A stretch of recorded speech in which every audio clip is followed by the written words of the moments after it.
The menu focuses on a group of people who visit an exclusive destination restaurant where the acclaimed chef has prepared a lavish tasting menu along with some truly shocking surprises. It is billed as a horror movie, however, in my eyes it was more of a thriller with hints of satirical material. You can watch it now on Disney+. Also, did you know that Ralph Fiennes has never won an Oscar? I find that ridiculously hard to believe given his body of work. Could this be the year he finally wins his Oscar? Or was the menu done in bad taste? Spoilers ahead, let's get into it.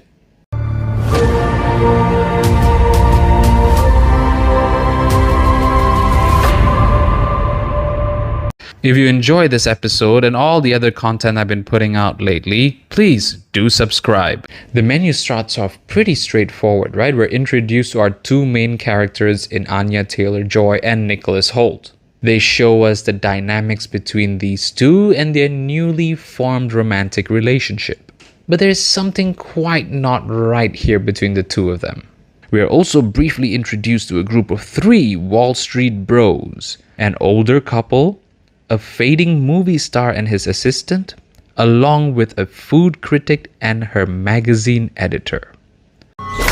A really interesting group of people here with a nice mix of personalities. The one thing that we all know is that they're pretty well off because this meal is definitely not very affordable.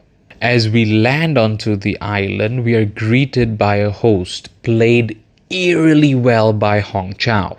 She then takes the guests on a tour of the island where she shows them where all the ingredients the chef uses are harvested or grown.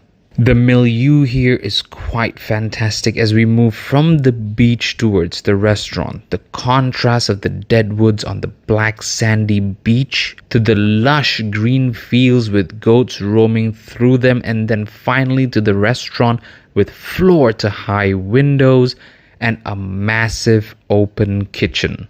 And while all this looks so beautiful and on the surface pretty normal, something's definitely not right here.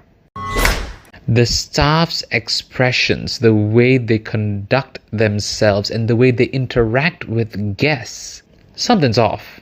While the first 2 or 3 courses into the dinner seemed normal, with each passing course it gets more dangerous for our guests, all of whom our chef seems to have something personal against. All that is except for Anya Taylor-Joy's character.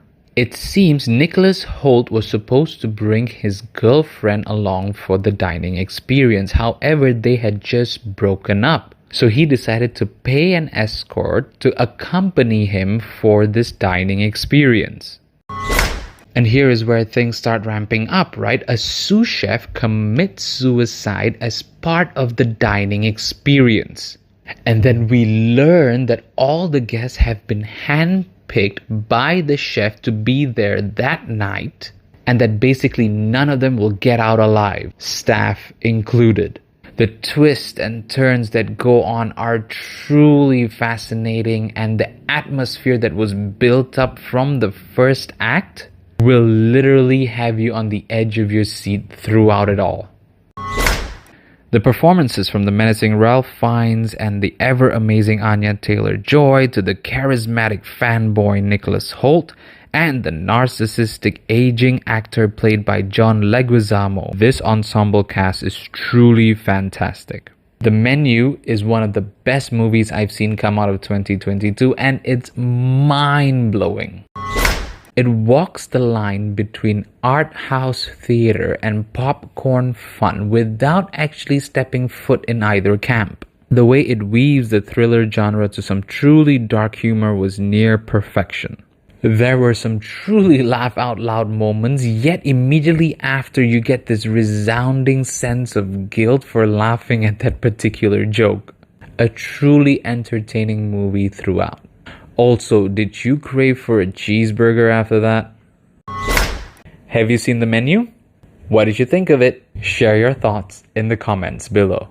And if you've enjoyed this episode of Raul Reviews, please sub, share, like, comment, do all of these things, as they'll be much appreciated on my end. You guys have a great week now, and I'll catch you in the next one.